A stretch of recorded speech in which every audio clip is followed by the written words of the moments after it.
और संत रामपाल जी महाराज इसी को उठा रहे हैं। हमारे वेद पढ़ो, पवित्र गीता पढ़ो, हमारा खजाना दबा हुआ है।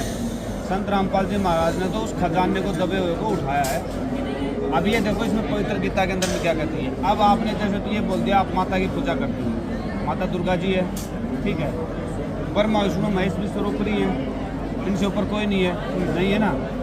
अब संत रामपाल जी महाराज ने हर किसी का बताया है कि किसका क्या सत्य है। अब ये पढ़िए, अपना रामचरितमानस फाइनल है। अब एक ही ब्रह्मा विष्णु महेश है ना। अरे आप लोग कहते भैया पढ़ो इसमें।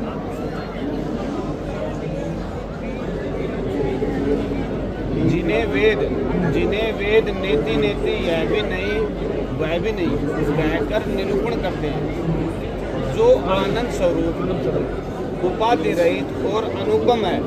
आप ध्यान से देखना, एवं जिनके अंश से अनेकों से ब्रह्मा आप तो एक बता रहे थे, कितने हैं? या रामपाल जी महाराज ने लिख रखी कभी छो में आओ ना काम करे, ये बता रहे। या देख लिख रखी हो है रामचरितमानस, और हम लाठी गाड़ रहा था ब्रह्मा विष्णु महेश ऊपर नहीं है तो अनेकों हैं, काउंटिंग में नहीं है ये तो अनेकों तो पढ़े ना बात। आज वही तो बात है। आप इसीलिए तो संत रामपाल जी महाराज का बुलाने का एक ये तो बहाना है, आपको सच्चाई दिखाना है। भाई है क्या, हमारे सदग्रंथों के अंदर में खजाना दबा हुआ है, वो उसको देख तो लो। अब देखो ये दिखा दिया आपको, नहीं तो भरोसा हो गया। अब ये जो है भगवान कृष्ण ने बोली है, क्लियर। अब भगवान कृष्ण क्या बोल रहे हैं, आपने 2-3 श्लोक दिखाते हैं, उसी के अंदर में आप डिसीजन ले रहे हैं। ये देखो,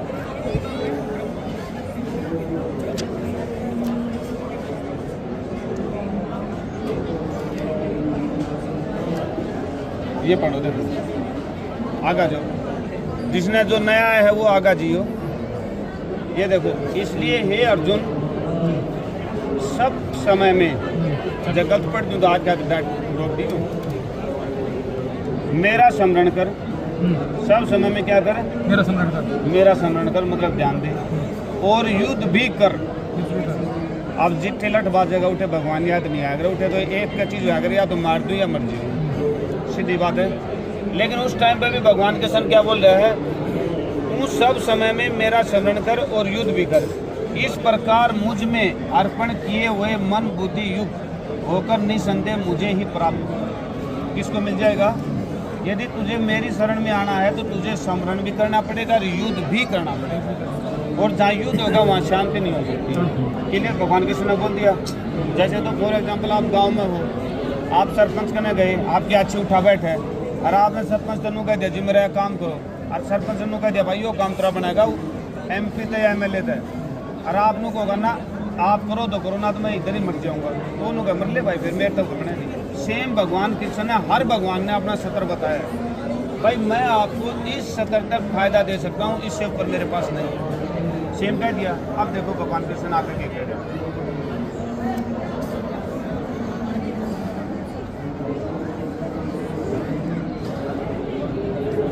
हे भारत, सब प्रकार से उस परमेश्वर की ही शरण में जा।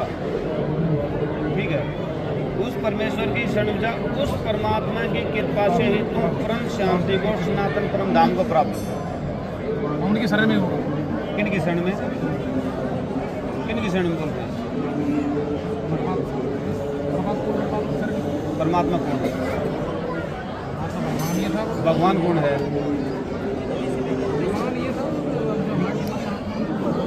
नहीं हाँ हाँ, आज 9 श्लोक है, 9 मिनट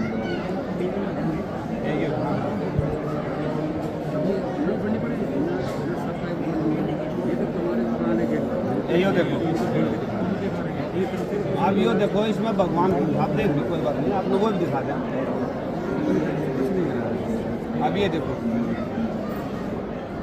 पढ़ो खुद, ये यजुर्वेद है, यजुर्वेद है। कबीर अंगारी असी, कबीर पाप का शत्रु है, और पाप का शत्रु कौन है? मुक्त परिचय, क्रांत परिचय, अर्थवेद में देखो।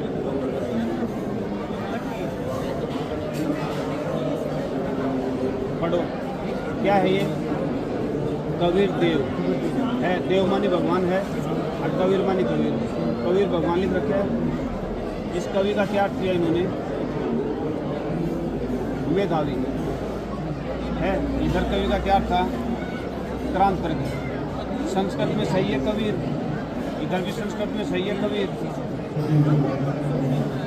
आपने ये इसलिए दिखाया है कि आज के दिन में यदि कोई सच्चा संत है तो संत रामपाल जी महाराज, और यदि कोई भगवान है तो कबीर साहब। आपका विश्वास हो या न हो, लेकिन ये एकदम सत्य है।